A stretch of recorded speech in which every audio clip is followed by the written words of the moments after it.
making disciples, transforming lives. Saya sungguh bersuka cita bisa kembali ke GMS Cirebon. Dan ini adalah worship night yang kesekian kali, tapi ini adalah perdana di gedung baru. Saudara, berapa banyak Anda yang hari ini bisa enjoy masuk dalam hadirat Tuhan, menyembah Tuhan, bisa lambaikan tangan. Haleluya. Ada satu pesan sederhana yang saudara, yang saya rindu Anda bawa pulang. Coba kita buka sama-sama. Tema hari ini, saya memberikan judul tema worship night kali ini, Pursue atau kita perlu mengejar. Coba kita buka Kejadian 5 ayat 21 sampai ayat yang ke-29. Kejadian 5 ayat 21 sampai 29. Setelah Henok hidup 65 tahun, ia memperanakan Metusalah.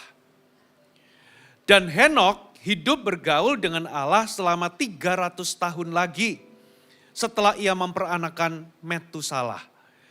Dan ia memperanakan anak-anak laki-laki dan perempuan. Jadi Henok mencapai umur 365 tahun. Dan Henok hidup bergaul dengan Allah.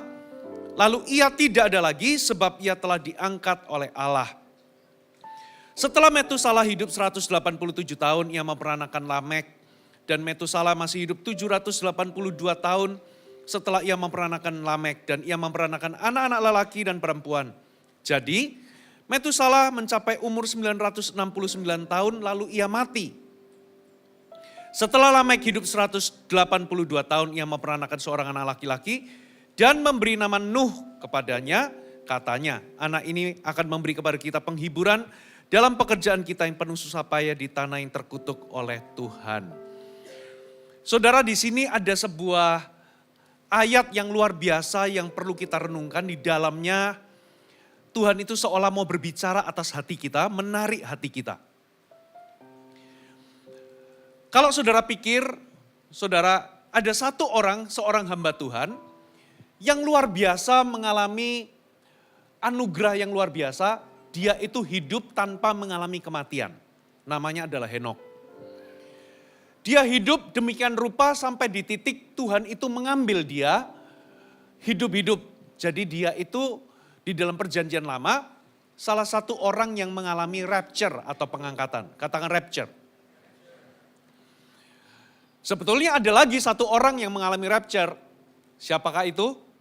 Nabi Elia, saudara. Salah satunya. Nah, kalau Anda perhatikan, kenapa sih kok Henok ini bisa mengalami kasih karunia yang luar biasa? Apa istimewanya dari Henok? Kalau kita bandingkan dengan Elia, sebetulnya Elia dalam tanda kutip secara kasat mata jauh lebih layak kalau dia bisa mengalami rapture. Elia sendiri pun naik ke sorga langsung tanpa mengalami kematian. Apa yang dilakukan oleh Elia? Elia itu punya resume yang luar biasa. Dia itu membawa hati orang Israel kembali kepada Tuhan dan bukan Baal. Katakan amin. Dia bahkan mendemonstrasikan kuasa Allah menurunkan api dari langit. Dan bukan hanya itu, dia mengalahkan 450 nabi-nabi Baal. Jadi gak heran orang ini kenal Tuhan dan bukan hanya kenal Tuhan, dia itu melakukan kehendak Allah bahkan mendemonstrasikan kuasa begitu luar biasa. Tidak heran dia mengalami rapture. Tapi apa dengan Henok? Apa spesialnya Henok? Kenapa Henok itu sampai di titik dia diangkat oleh Tuhan? Kalau saudara mengerti ini, Anda akan mengerti apa kerinduan terdalam Tuhan untuk kita dalam kehidupan kita. Apa sih kerinduan terdalamnya Tuhan? Coba kita pelajari sekali lagi ayat ini saudara. Kapan Henok itu kok bisa dia itu hidup itu bergaul dengan Allah? Apa yang terjadi dengan kehidupan Henok? Coba kita perhatikan. Ayat 21, saya ulangi ya. Setelah Henok hidup 65 tahun, katakan 65 tahun, ia memperanakan Metusalah. Lalu apa yang terjadi setelah dia usia 65 dan dia punya anak Metusalah? Ternyata dia dikatakan dia hidup bergaul dengan Allah selama 300 tahun lagi.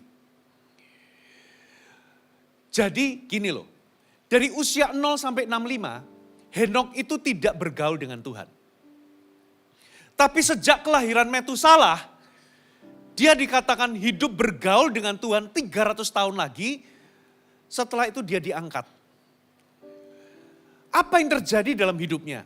Kenapa kok tiba-tiba hidupnya itu di usia 65, tiba-tiba dia mulai mengejar Tuhan. Rupa-rupanya dia itu mendapatkan pewahyuan, katakan mendapatkan pewahyuan. Pewahyuan yang dia dapatkan itu dia tuliskan, dia berikan, saudara zaman itu budaya tradisi tokoh-tokoh Alkitab atau pada zaman Alkitab adalah kejadian yang ia alami itu biasanya akan diberikan. Kalau dia punya anak, dia akan menamai anaknya sesuai dengan kejadian yang dia alami. Betul ya? Kita tahu saudara siapa itu? Ketika menantu dari Imam Eli punya anak dalam kondisi tabut Allah itu diambil. Menantu dari Imam Eli itu memberi nama anaknya Ikabod. Artinya apa saudara? Kemuliaan Allah meninggalkan Israel.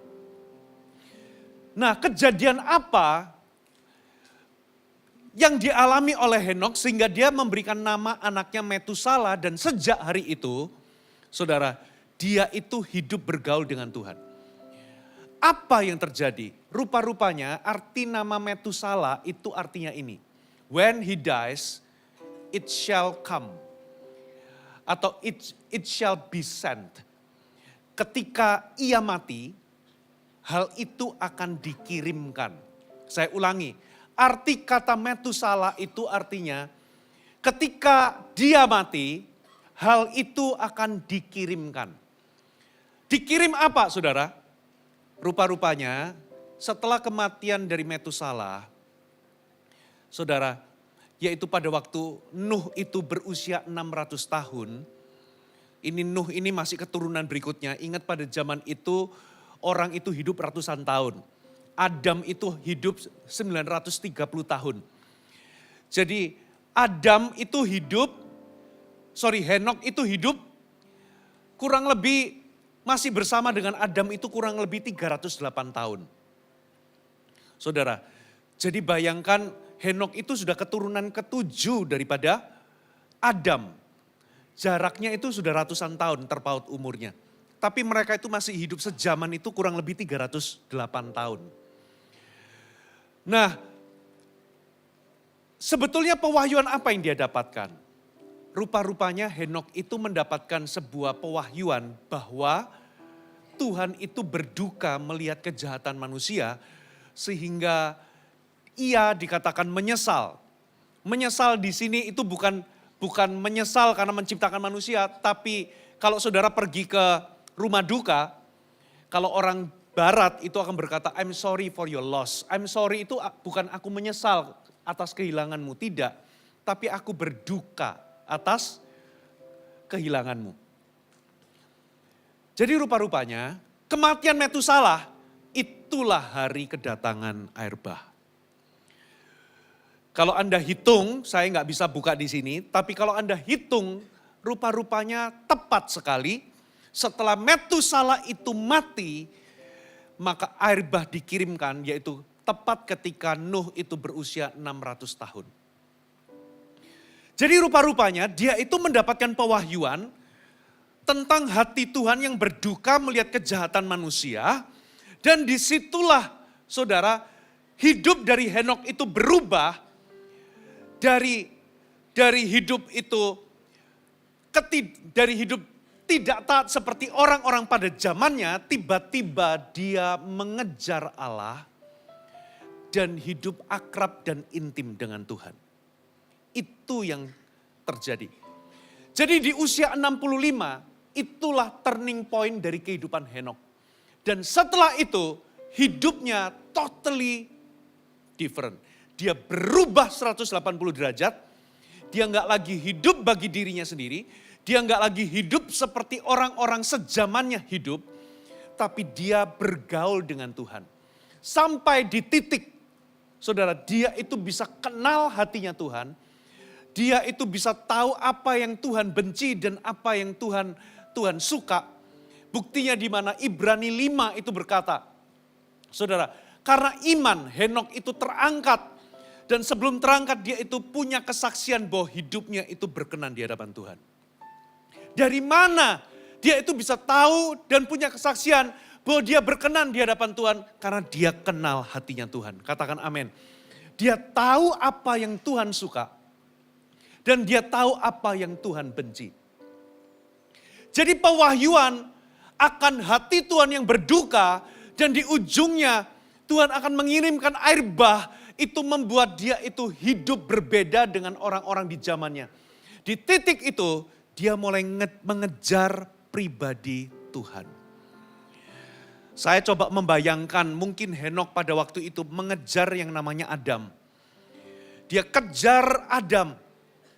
Dia mau tahu seperti apa Tuhan itu. Saudara tahu nggak apa yang paling dirindukan Tuhan? Saudara, kalau Anda flashback di kitab Kejadian pasal pertama, pasal kedua, saudara akan tahu sebetulnya apa yang betul-betul Tuhan rindukan. Ternyata kita manusia ini adalah ciptaan yang spesial, katakan amin. Kita ini diciptakan beda dengan yang lain. Kita menyangka bahwa malaikat itu lebih mulia daripada kita. Dengar baik-baik, malaikat itu iri sebetulnya sama kita. Karena hanya manusia yang diciptakan itu berbeda. Kalau yang lain Tuhan menciptakan itu dengan berfirman tapi beda dengan manusia.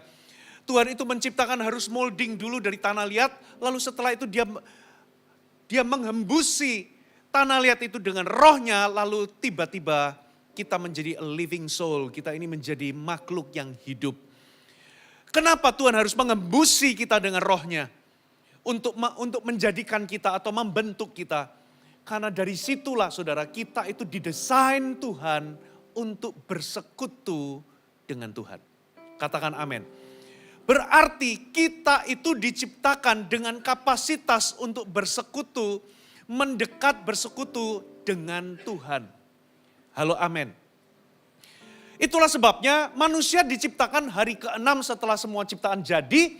Setelah manusia diciptakan, lalu keesokan hari ke-7-nya dikatakan itu adalah hari Sabat.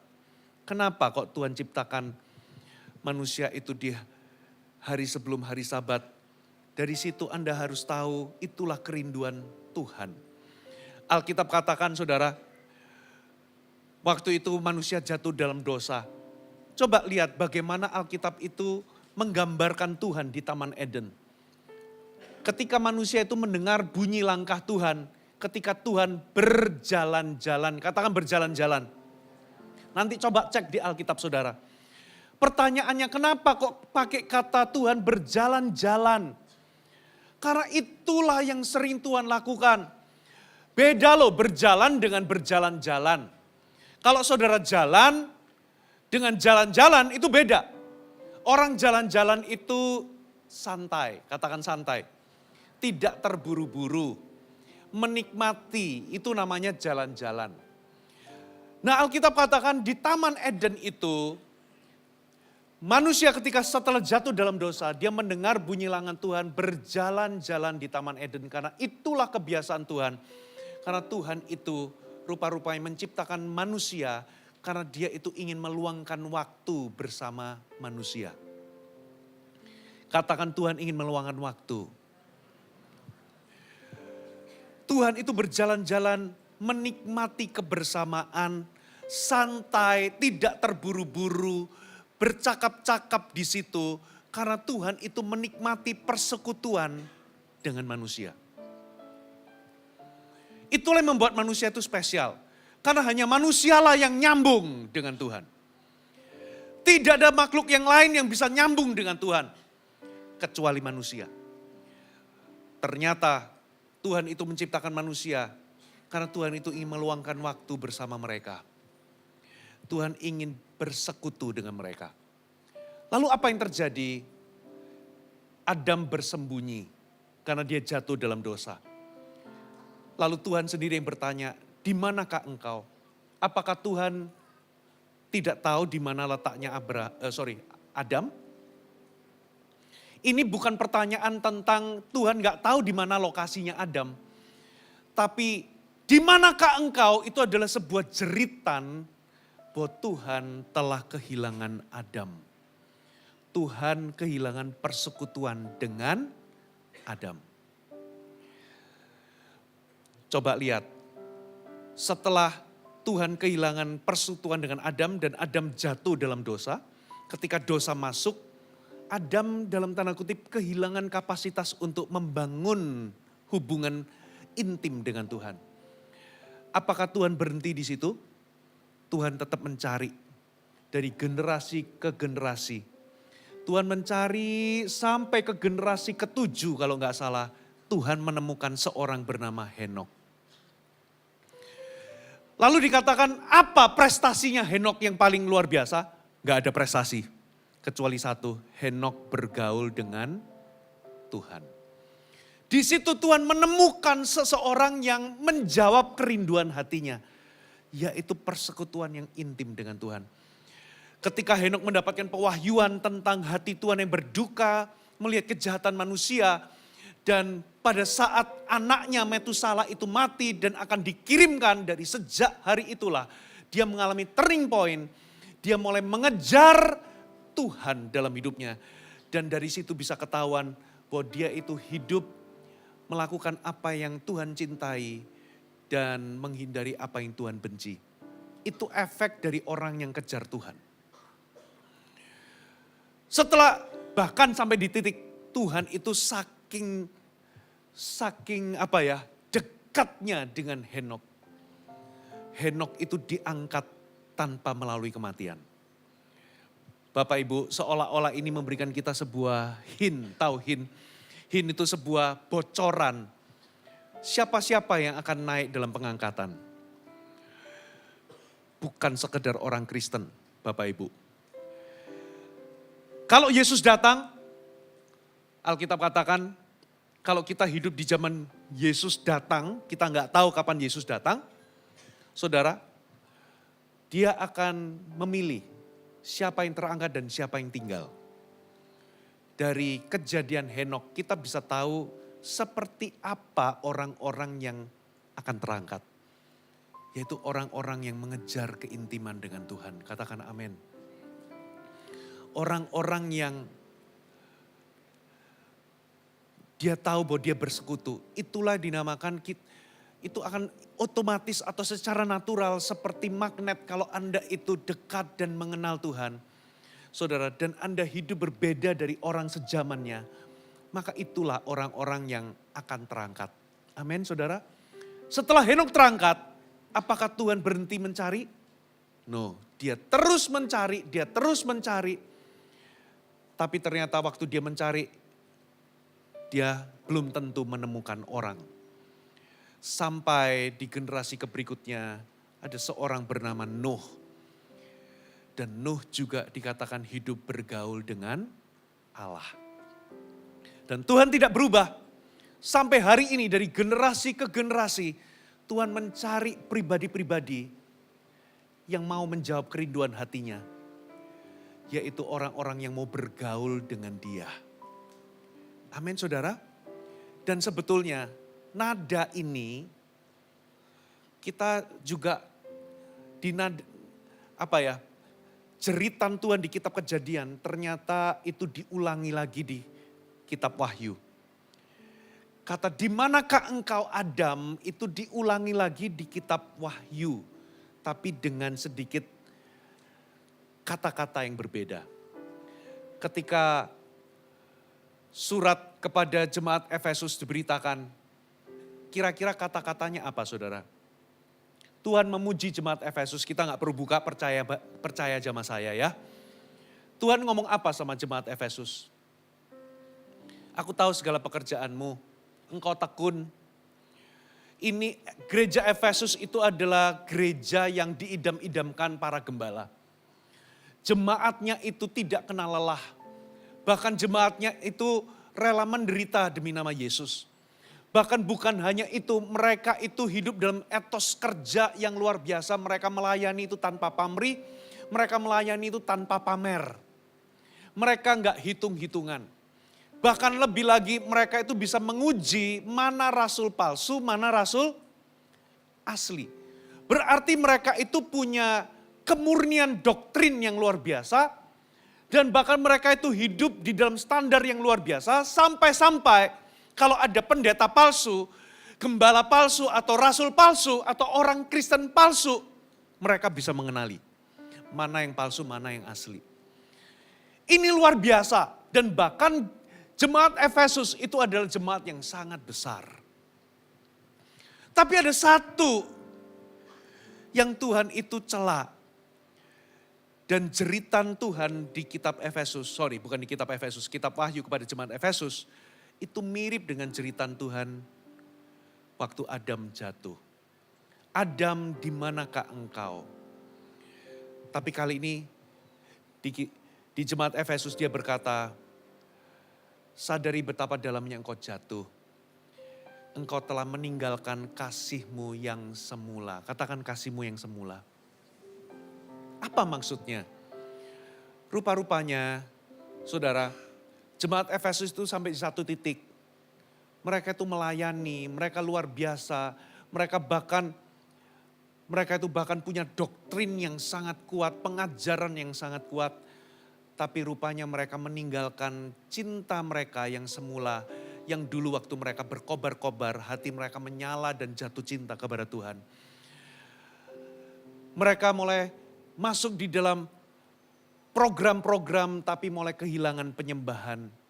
Mereka kehilangan hubungan mereka yang intim dengan Tuhan. Itulah sebabnya jeritan yang sama itu dicari. Tuhan kehilangan gerejanya.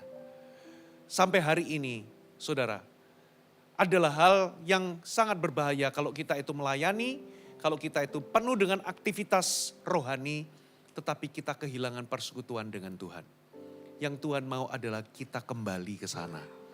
Katakan amin. Hari ini tidak ada penghakiman.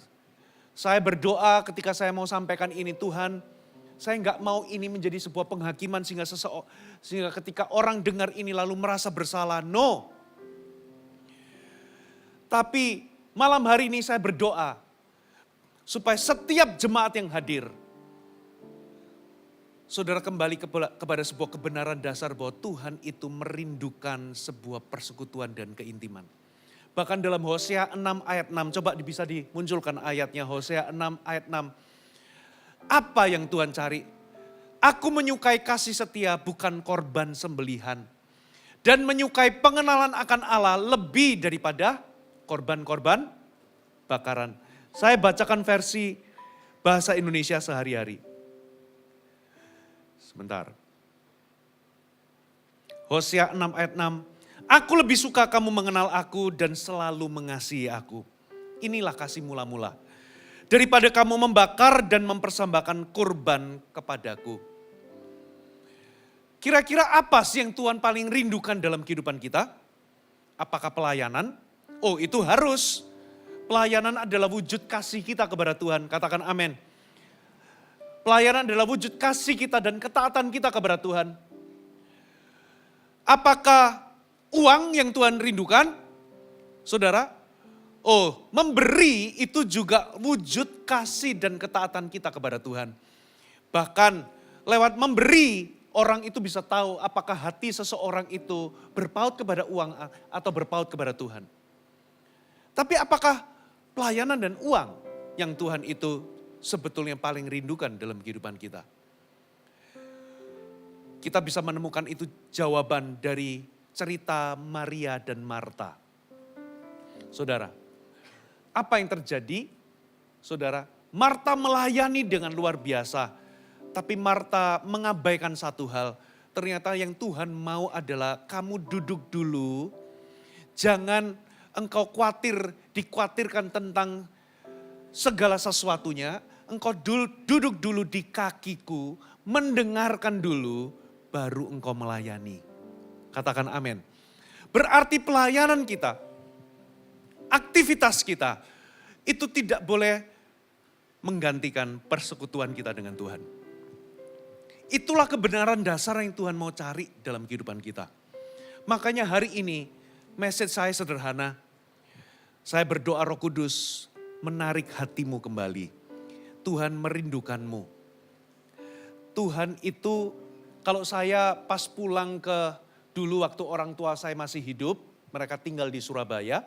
Biasanya setiap kali Imlek kita akan pulang kampung, gitu ya. Ketika misalnya kita spend time gitu ya, kadang saya masih pergi di Surabaya, masih pergi ke mall dan sebagainya. Kalau saya pas jadwal mau pulang lagi ke Jakarta, balik lagi ke Jakarta, mama saya selalu bilang begini, kapan pulang lagi? Kapan ke Surabaya lagi? Loh kan baru aja. Kan ini mau pulang kok masih tanya lagi kapan pulang. Ternyata, saudara, ketika kita pulang, ketika saya dan istri dan semua pulang ke rumah orang tua, mereka itu menikmati kehadiran kita. Sama seperti Tuhan. Saudara, kita seringkali, saudara kalau worship leader, memimpin penyembahan kan biasanya mari kita nikmati hadirat Tuhan, betul ya? Sebetulnya ada satu kebenaran yang sama pentingnya, ternyata Tuhan itu juga menikmati kehadiran kita. Tuhan itu merindukan kehadiran kita. Tuhan merindukan kita semua. Di tempat ini gak ada satupun lebih spesial daripada yang lain. Tuhan mencintai kita, semuanya Tuhan dicinta dengan sangat spesial. Itulah sebabnya yang Tuhan rindukan adalah Tuhan ingin meluangkan waktu bersama dengan kita. Bapak Ibu, itulah jemaat Efesus. Saya akan tutup dengan cepat. Apa ciri-ciri orang yang kehilangan cinta mula-mula? Yang pertama, catat baik-baik. Kehilangan cinta kepada Tuhan. Menurunnya waktu-waktu pribadi bersama dengan Tuhan Yesus.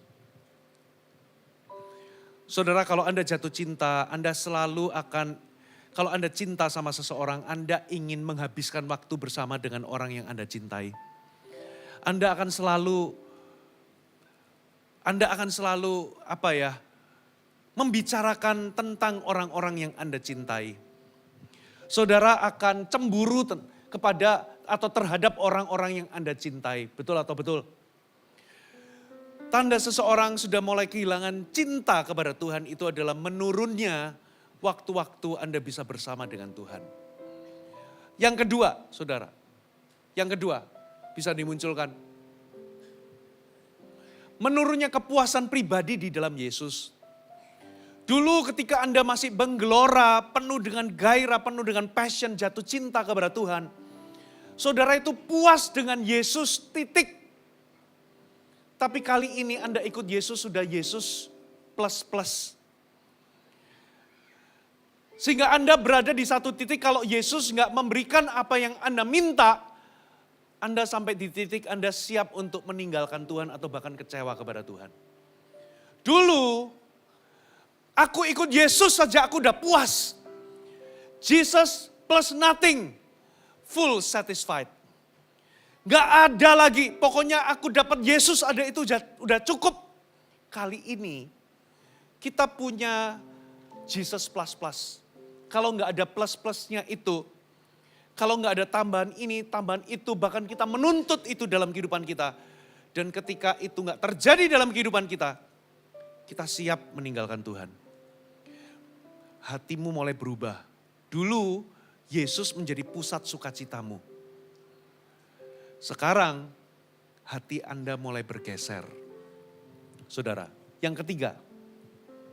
Menurunnya gairah untuk perkara-perkara rohani. Ini bisa kelihatan dari mana? Terlihat menurunnya beban terhadap jiwa-jiwa yang terhilang. Menurunnya sebuah beban untuk sebuah kebangunan rohani.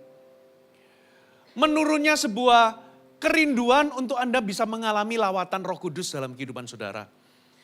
Sehingga kalau Anda ke gereja semuanya hanyalah program. Tidak ada lagi kerinduan akan jamahan Tuhan dalam kehidupan saudara. Nggak ada lagi beban untuk jiwa-jiwa. Anda kehilangan minat terhadap perkara-perkara rohani. Ke gereja hanyalah sebatas ritual. Anda ke gereja karena Anda Kristen, titik. Mungkin kalau Anda bukan Kristen, Anda tidak lagi ke gereja. Keempat, saudara. Menurunnya standar kekudusan. Saudara mulai melakukan hal-hal yang dulu Anda tidak toleransi. Dulu Anda strict sekali. No. Kenapa? Karena Anda jaga kekudusan demi supaya Anda itu punya kedekatan pribadi dengan Yesus. Sehingga dulu waktu hati Anda masih menggelora jatuh cinta sama Yesus, begitu Anda itu misalnya digoda dalam godaan mata, saudara, itu di situ Anda langsung tertemplak dan Anda langsung minta ampun karena Anda takut kehilangan hubungan dengan Yesus. Tapi sekarang, saudara, atas nama kedewasaan rohani, Anda mulai, saudara, tidak lagi menjaga apa yang Anda tonton. Saudara, Anda mulai kompromi. Anda mulai melakukan hal-hal yang dulu Anda tidak lakukan. Dulu Anda tidak toleransi. Menurunnya standar kekudusan. Kalau Anda lihat misalnya, kalau misalnya Anda melakukan kesalahan, langsung tertemplak. Hati nurani itu langsung bem. Anda langsung bertobat dan bereskan di hadapan Tuhan demi Anda punya hubungan dengan Yesus. Demi kedekatan dengan Yesus. Kali ini tidak ada lagi templakan. Tidak ada lagi hati nurani yang menyala. Saudara. Dulu bahkan kalau Anda lihat dosa, orang yang berbuat dosa, Anda bisa ikut merasakan perasaan Yesus yang berduka. Anda mengalami yang namanya, aku kok bisa ikut hancur hati. Sekarang gak ada seperti itu. Dulu kalau Anda melakukan kesalahan misalnya, Anda kesandung, Anda melakukan kesalahan, ada duka cita ilahi yang mendalam, yang membuat Anda akhirnya remuk di hadapan Tuhan dan bertobat. Kali ini tidak ada lagi duka cita Tuhan. Anda lakukan dosa itu lempeng aja terus, sudah gak ada lagi kayak remuknya, redamnya. Karena apa saudara? Anda kehilangan persekutuan dengan Tuhan kalau Anda tetap hidup dalam dosa. Kali ini Anda jalan terus. Itu tanda keempat. Yang terakhir saudara. Menurunnya kuasa rohani dan kemenangan pribadi. Saudara, Anda tidak lagi punya kuasa terhadap daging. Alkitab berkata, kalau kita hidup oleh roh, maka engkau tidak akan menuruti keinginan-keinginan daging. Kata hidup dalam roh itu pakai terjemahan lama bahasa Indonesia itu adalah berjalan dengan roh. Katakan berjalan dengan roh. Berarti selama saudara itu punya hubungan pribadi dengan Tuhan, saudara akan punya power untuk mengatasi kedagingan dalam kehidupan saudara. Tapi kali ini, saudara gak punya power lagi. Saudara gak punya kuasa lagi untuk menghadapi benteng-benteng musuh yang ada dalam kehidupan saudara. Anda gak bisa menang terhadap kuasa daging, kuasa dosa. Bahkan di dalam pelayanan juga sama. Karena Anda sendiri gak bisa menang, maka Anda gak bisa menuntun orang untuk menang. Anda gak bisa menghancurkan benteng-benteng si jahat dalam kehidupan orang lain. Saudara, itu yang terjadi. Ujung pangkalnya sederhana. Karena Anda kehilangan hati yang mendekat kepada Tuhan. Malam hari ini, Tuhan mau Anda kembali. Katakan amin. Ingatlah betapa dalamnya engkau jatuh. Lakukan lagi apa yang semula engkau lakukan. Lakukan lagi, Tuhan menarik setiap hati. Setiap orang yang hadir malam hari ini, Dia menarikmu kembali. Itulah yang Tuhan rindukan. Bapak, Ibu, beberapa di antara Anda mungkin aktivis gereja. Anda sibuk dengan ini dan itu. Tuhan tidak murka, saudara, tapi satu yang Tuhan rindukan. Dia ingin Anda kembali mengejar Dia. Punya hubungan pribadi dengan Tuhan. Katakan amin. Anda lakukan ini bukan karena tekanan, bukan karena Tuhan itu marah. Bukan karena Tuhan itu menghukum, aduh aku harus dekat karena aku takut nanti dihukum Tuhan. Tidak. Tapi lebih karena Anda ingin menjawab kerinduan Tuhan yang menarik hatimu. Beberapa di antaramu sudah jauh dari Tuhan tapi Tuhan tetap memberkatimu. Beberapa di antara Anda bahkan sudah hidup jauh dari kekudusan. Anda jatuh bangun dalam dosa, tapi tetap Tuhan masih memberkatimu. Pertanyaannya, kenapa kok Tuhan masih memberkatimu? Sebetulnya maksud dari kemurahan Tuhan adalah menuntunmu dalam pertobatan. Anda sudah jauh melenceng dari Tuhan, tapi Tuhan tetap memberkatimu. Sebetulnya Dia menunggu sampai di titik hatimu hancur, sehingga hati Anda pecah dan menyadari kok Tuhan tetap baik ya sama aku. Di titik itu Anda kembali kepada Tuhan. Amin. Mari kita bangkit berdiri sama-sama.